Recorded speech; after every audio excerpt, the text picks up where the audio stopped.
Good afternoon and welcome to Washington Week's digital show, Washington Week Recommends. I'm Yamiche Alcindor. Each week, I recommend great reporting that I think deserves your attention. And today, I want to highlight incredible reporting by Vann Newkirk. He is a senior editor at The Atlantic. In 2019, he wrote a cover story for the magazine titled, quote, "The Great Land Robbery." It chronicled the shameful history of 1 million Black families having land ripped from their farms. The work inspired a documentary that's coming out today. The film is titled Lowndes County and the Road to Black Power. It tells the story of how Black residents in that Alabama county courageously fought and won the right to vote in the South in the 1960s. And Vann Newkirk joins me now. So thank you so much, Vann, for being here. Welcome to Washington Week Recommends. I want to begin, of course, by showing the trailer for this new documentary. Take a look. Lowndes County was one of the poorest counties in the country. It was 80% African American, and in 1965, there were no Black people registered to vote in Lowndes County, Alabama.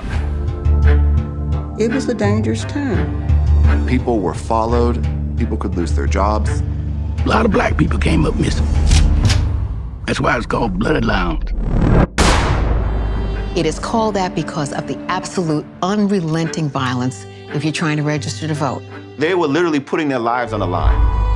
And they still organize, and still they try and vote. We wanted a movement that would survive the loss of our lives. So Vann, thanks again for being here. Talk a bit about what the mission of this documentary is. What do you want viewers to take away after they watch it? So the documentary is about the Lowndes County Freedom Organization and their struggle, not just for the right to vote, but in order to determine on their own terms their participation, creation of a democracy. So I think the main takeaway for anybody should be these people sought themselves to determine that. They didn't seek other people to come and lead them. They were not waiting around for freedom. They sought it and claimed it themselves. And that's what I think the main takeaway should be. And I want to ask you, what part of the documentary sticks with you? I know what stuck with me, but I'll save that for a little bit. What sticks with you when you watch this? So when I watch it, I think one really important thing, obviously, there's lots of documentaries about the civil rights movement. I think if you're like me, you probably saw Eyes on the Prize growing up. There's lots of things that sort of cover the top down, right? They cover Martin Luther King. They cover the big names, people who are very important. But a lot of that doesn't really leave real estate for people whose lives were actually on the line, the people who were registering to vote. So if you watch this film, look out for Lillian McGill. She was a member of the Lowndes County Freedom Organization. Look out for Ruby Sales. She was working for SNCC and came over. People who were negotiating the actual consequences of Jim Crow and overturning it. That to me is the most important part and the thing to watch for and the thing to learn from and grow from. So I want to step back a bit and talk about your own reporting. You talked about these Black farmers whose land was taken from them. Make that connection for me from Lowndes County and sort of what's happening there. I've reported on Lowndes County myself, but for people who are saying, oh, what's the connection there? Explain to folks that connection. Yeah, so in 2019, I think, as you said, I wrote an article called The Great Land Robbery, and it was about a family in Mississippi and how they were emblematic of the larger phenomenon of land theft from Black Americans. And one thing that we found that something on the order of 98% of all land that Black people owned around Reconstruction had been taken, had been sold off, had been pressured. They've been pressured to sell or give away or lose in some way from there until the end of the civil rights movement. And the thing that struck me about that was most of that loss, the fastest pace, actually happened from 1955 to 1968. So during the bounds of what we call the civil rights movement, which to me struck me as a paradox, right? How can we talk about this being the time when Black Americans gained freedom, so to speak, and also at that very same time lost most of their economic backing and basis in this country? And that kind of vexed me and moved me to think even after we published it. So when Dema Paxton Fofo, who was a producer and writer for the film, he came to me and liked what we did with that article. And we were trying to think of how we could extend its life, how we could think beyond its bounds. And one of the things that I've been thinking about a lot was right next door, Lowndes County, was how these people were emblematic of that process. People who were negotiating loss and gain during the time we call the freedom struggle. People who were poor Black farmers, who were tenant farmers, who were sharecroppers, who were facing the real consequences of not having a wealth base of land, and how they had to navigate seeking their freedom. It felt like a natural extension. And so we decided to pursue it. And I mean, it's such a worthy thing to think about. Like this reporting on one topic leads you, of course, to the civil rights battle. And it's all, of course, connected when you think about the economic realities of Black people and then, of course, the voting realities.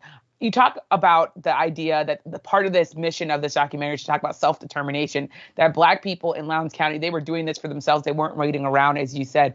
I was struck by the fact that, and I think it's because we talk about these histories sometimes as if it's ancient, when in fact you found so many people who are still living and breathing who can remember that they were being threatened with death or with financial ruin if they were able to register to vote. I wonder if you could talk about the political significance of just how recent this history is.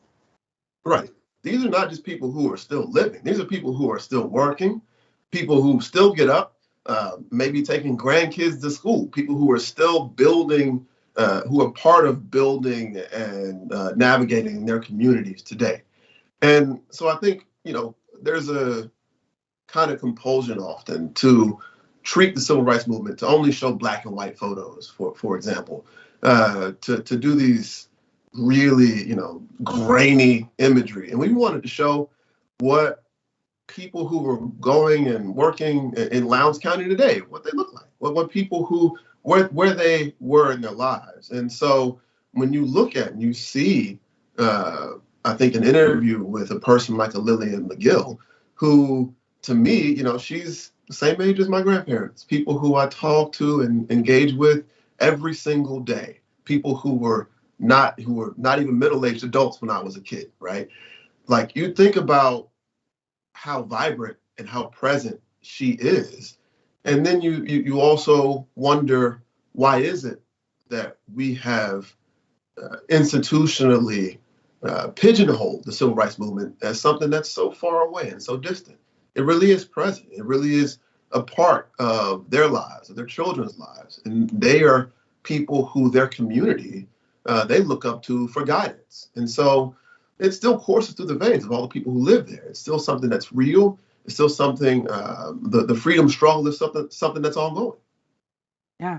And that idea that this is coursing through people's veins is very present when you watch this documentary. I was also struck by the fact that in this documentary, there are white voices that are included, not just white voices who were sort of maybe part of the civil rights movement, but also people who were describing Lowndes County as people who were being threatened with violence as idyllic. I was struck by this one woman who said, I thought it was a beautiful place to grow up. I thought it was so peaceful. And then it was when she was basically a teenager, her and her friend were riding in a car, and her friend got mad that this African-American man was waving at them, and that man ended up dead. Her friend complained about him. Come to find out that man was used to waving at that car because he knew another group of white people who used to give him a ride. I wonder if you could talk about the power in including white voices, not just saying, we were part of the civil rights movement, but also saying we were sort of divorced from this reality. We were living a great life. Yeah, I thought that was a brilliant decision from Dema and from the directors, Sam Pollard and Geeta Gambhir.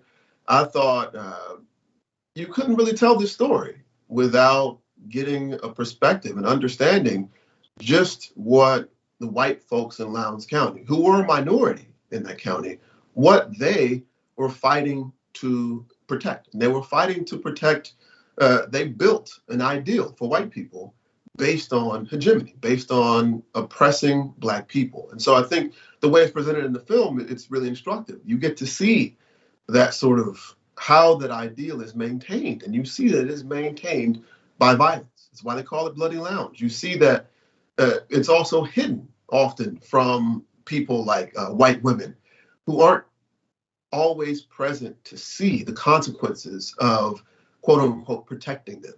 You get to see that people are actively participating in the creation of a fantasy land. And you see the people who bear the burden of that are the Black people who want their freedom. Yeah. And I want to underscore that what you just said about Bloody Lounge, that was the name it got because it was so violent. There were so many people facing violence and death for pushing for civil rights. Now, how did this place, which at one point had 0 Black people registered to vote, how did it, against all odds, end up registering people to vote?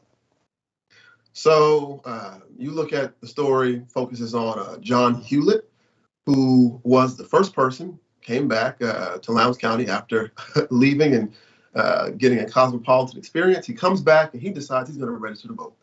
And so he becomes the first Black registered voter in Lowndes County, which kind of sparks the creation of the Lowndes County Freedom Organization and later the Lowndes County Democratic Freedom Party.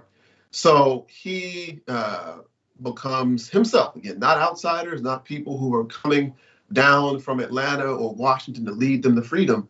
He and people around him decide they want to figure out, after the VRA is passed, how they can use the passage of this law to get them registered to vote, not just to register to vote, but to get them to control politics in their county. And so they go and they're already organizing in churches.